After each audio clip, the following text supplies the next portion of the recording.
Selamat datang di channel Pemuja Malam. Jangan lupa like, share, and subscribe ya. Terima kasih.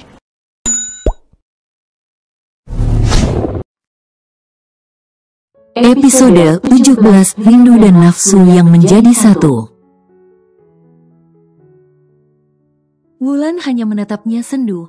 Bagaimana Kinan bisa melewati masa-masa sulitnya sendiri? Iya nak, kalian pasti akan bahagia, kata Wulan dengan mencium pipi cucunya dengan gemas. Kinan menghampiri keluarganya dan duduk di dekat ayahnya.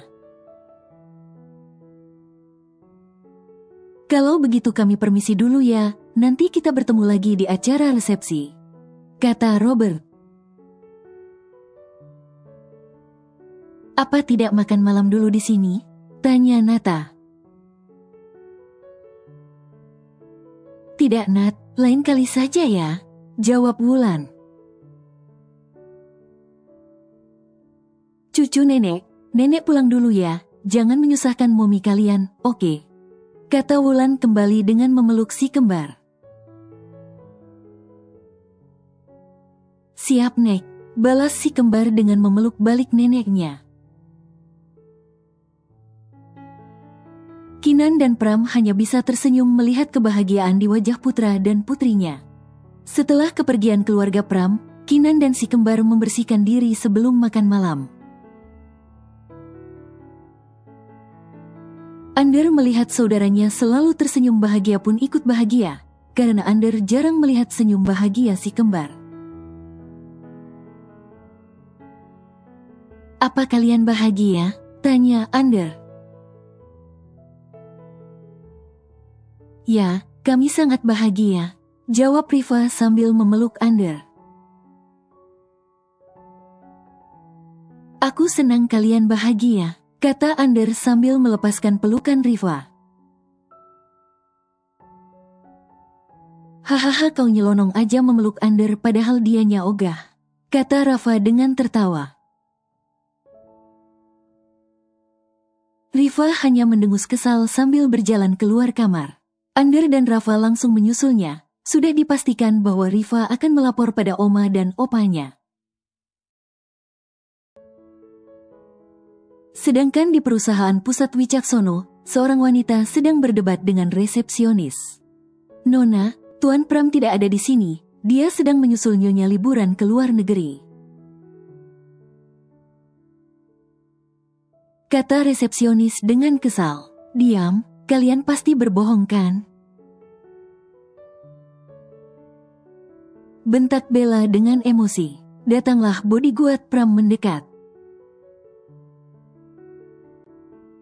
Benar Nona, bahkan Tuan dan Nyonya akan melangsungkan resepsi pernikahannya di luar negeri, kata bodyguard tersebut dengan penuh penekanan. Di negara mana mereka berada? Tanya Bella dengan santai padahal ia sudah takut dengan tatapan bodyguard tersebut. Maaf Nona, kami tidak bisa memberitahukannya. Jika Anda masih membuat keributan di sini, maka saya akan melempar Anda ke jalanan, kata bodyguard tersebut yang mana membuat Bella takut dan memilih pergi dari sana. Hari ini Kinan dan Pram menikah ulang disaksikan seluruh keluarga. Untuk resepsi mereka diadakan nanti malam dengan penjagaan yang ketat dari Robert dan Bertrand. Hampir di dalam dan luar negeri tahu perihal acara resepsi dan konversi pers yang diadakan oleh keluarga Hutomo. Ardian, Luci, Rani dan Diman juga sudah berada di negara A. Sedangkan karyawan Wicaksono menantikan sang nyonya muda yang mereka saja baru tahu di foto saja. Satu persatu tamu undangan hadir dan memenuhi ballroom hotel dengan melewati banyak penjagaan yang ketat. Media diberi ruangan khusus dengan dijaga oleh para bodyguard keluarga Hutomo.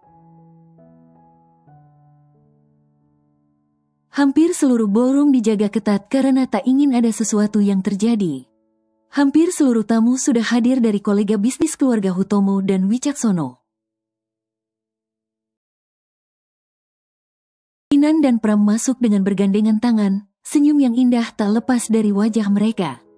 Kinan dengan gaun yang sangat indah dipadukan dengan hijabnya, sedangkan Pram memakai tuxedo yang senada dengan Kinan. Di belakangnya terlihat si kembar yang memakai dress dan jas yang senada dengan mommy dedinya. Kinan dan Pram tiba di singgasananya dengan senyuman tak lepas dari wajahnya. Hendra membawa si kembar ke meja keluarga besar Kinan dan Pram. Kakek, nenek. Panggil Riva dengan teriak. Wah, lihatlah Dad, cucu kita sangat tampan dan cantik sekali. Kata Wulan dengan sangat kagum melihat ketampanan dan kecantikan cucunya. Ya, kalian persis seperti Mommy dan Daddy sewaktu kecil. Balas Robert dengan tersenyum. Ardian melihat wajah Kinan yang dipenuhi senyuman dan kebahagiaan. Luci datang dengan membawa minuman untuk Ardian. Apa kau sudah tenang, Mas? Tanya Luci sambil memberikan gelas tersebut.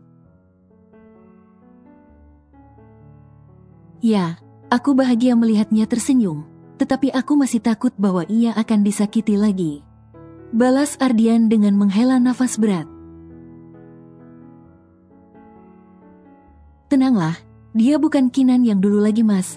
Dia adalah Kinan yang sekarang yang penuh sejuta rahasia. Kata Luci dengan tersenyum. Ardian menatap istrinya dengan lembut, lalu ia memeluknya dengan sayang. Kau benar sayang, ia bukan Kinan yang dulu. Balas Ardian sambil memeluk Luci. Di pelaminan ada seorang wanita dengan memamerkan lekuk tubuhnya sedang memandang rendah Kinan. Apa tak salah kau memilih istri Tuan Pram? Tanya Bella dengan sinis. Memang kenapa? Dia adalah istri dan ibu dari anak-anakku. Jawab Pram dengan santai sambil memeluk pinggang Kinan. Kinan hanya memandang saja dengan wajah santainya. Kenapa kau baru muncul? Setauku kau tak pernah ada di negara Pram berada. Kata Bella memandang sinis Kinan. Jelaslah tidak ada. Aku sibuk jalan-jalan keliling dunia dengan kedua anakku. Balas Kinan dengan santai. Pram hanya tersenyum kecil melihat wajah kesal dari Bella. Lihatlah, aku akan merebut Pram darimu, kata Bella sebelum turun dari pelaminan. Jangan mimpi Nona, balas Kinan dengan dingin. Bella langsung pergi dari acara tersebut tanpa mengetahui siapa Putri Hutomo. Betran maju ke depan untuk memberitahukan siapa Putri Hutoma tersebut. Perhatian semuanya, saya di sini akan memberitahukan siapa putri saya yang sudah saya sembunyikan selama ini. Dia adalah Kinanti Hutomo, istri dari Pram Wicaksono. Mereka sudah menikah 5 tahun yang lalu. Tetapi karena putri saya tidak mau resepsi, jadi ditunda sampai saat ini baru mereka melakukan resepsi. Kata Betran dengan tegas. Para tamu berdecak kagum dengan menyatunya dua keluarga raksasa tersebut. Kinan hanya tersenyum saat ruangan tersebut riuh dengan tepuk tangan. Acara tersebut menjadi trending, bahkan para karyawan Pram juga melihatnya.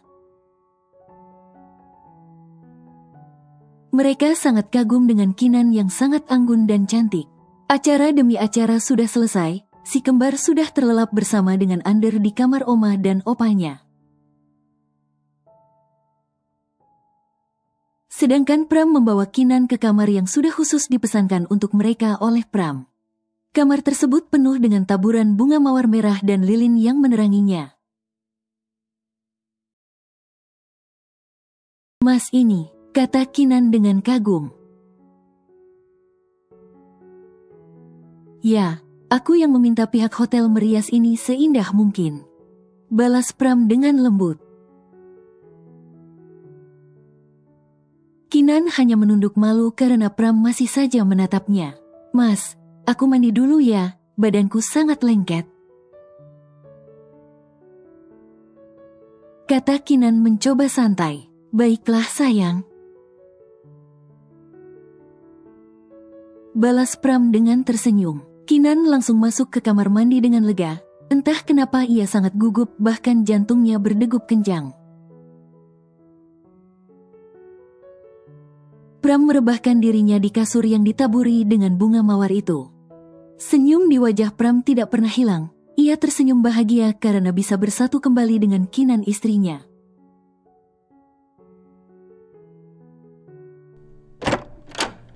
Kinan keluar dengan baju tidur dan handuk yang melilit di kepalanya. Mas, sana mandi dulu, kata Kinan membuyarkan lamunan Pram. Iya sayang, balas Pram dengan bangkit dari rebahannya. Lalu Pram masuk karena ia juga sudah sangat gerah. Kenapa aku sangat gugup? Gumam Kinan dengan duduk di depan meja rias. Kinan mengeringkan rambutnya yang sangat hitam pekat.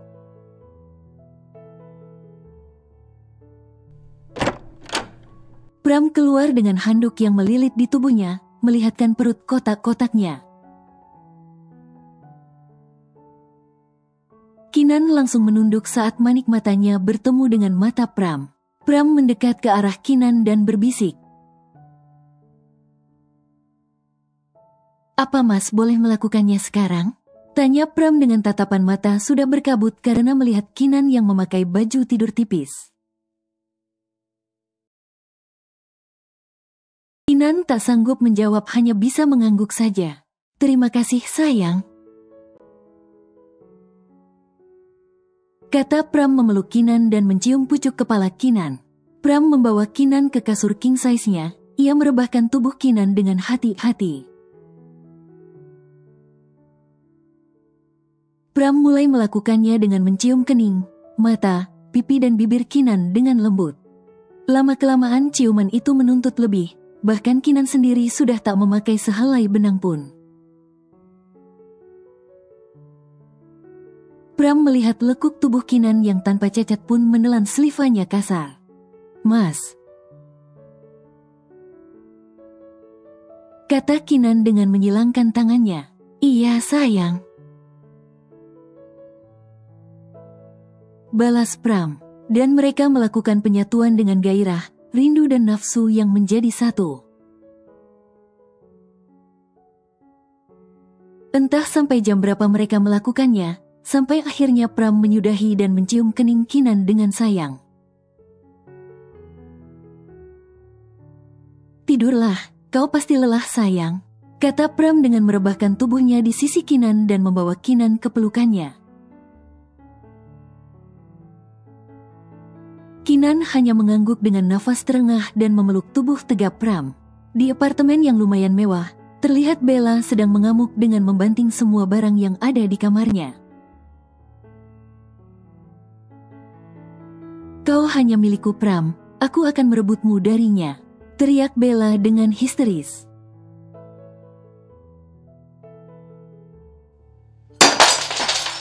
Asisten dan pelayan di sana hanya diam tak berbuat apa-apa. Karena jika mengganggunya mereka akan terkena imbasnya. Setelah puas, Bella membersihkan dirinya dan segera bersiap. Bella akan ke klub malam untuk menghilangkan kepenatannya.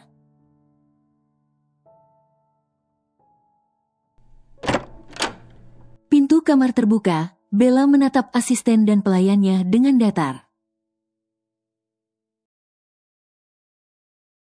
Bereskan kamarku dan kau tak perlu ikut denganku, kata Bella dengan angkuh. Siap Nona, jawab mereka dengan menunduk. Bella langsung pergi tanpa menghiraukan jawaban mereka. Sabar Tuan. kata pelayan tersebut saat melihat asisten nonanya menghela nafas. Entah sampai kapan aku akan sabar dan bertahan dengannya, Bi. Balas pria tersebut dengan lirih. Ya, Bibi juga mengerti, Tuan. Kata pelayan tersebut dengan tersenyum. Ya udah, Bibi beresin dulu kamar Nona Bella, Tuan. Kata pelayan tersebut sambil melangkah masuk ke kamar Bella. 1 minggu sudah dari acara resepsi Kinan dan Pram. Mereka sedang berlibur keluarga di pulau milik keluarga Wicaksono. Wah, Dedi ini bagus sekali, kata Riva dengan kagum. Rafa dan Ander hanya mencebikkan bibir saja melihat kehebohan dari Riva. Apa kau suka, sayang? Kata Pram dengan menggendong putrinya. Cih, seperti bocah, kata Rafa dengan sinis. Ye, syirik aja abang, balas Riva menjulurkan lidahnya. Rafa dan Ander pergi ke arah pantai menyusul Ardian dan Luci. Kinan hanya menggeleng dengan tingkah si kembar yang kadang tidak akur. Dedi turun, aku ingin main bersama abang, kata Riva dengan tersenyum. Baiklah, hati-hati, balas Pram dengan mencium pipi putrinya sebelum berlari. Kinan tersenyum melihat ketiga anak kecil itu yang sedang berlarian. Pram menatap Kinan tanpa berkedip, lalu ia memeluknya dari belakang.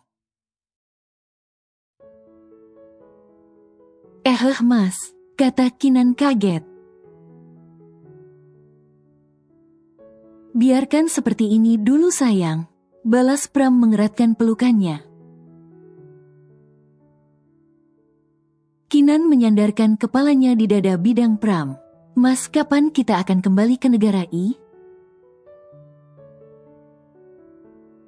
Tanya Kinan. Sepulangnya dari sini, sayang, mungkin 1 minggu lagi,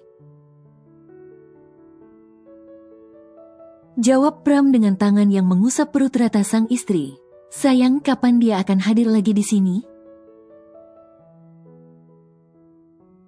Tanya Pram dengan tangan tak lepas dari perut Kinan. Apa kamu menginginkan anak lagi, Mas? Tanya balik Kinan. Ya, aku ingin 1 lagi, sayang, tapi nanti kita tanya dulu dengan si kembar, balas Pram dengan tersenyum. Bersambung.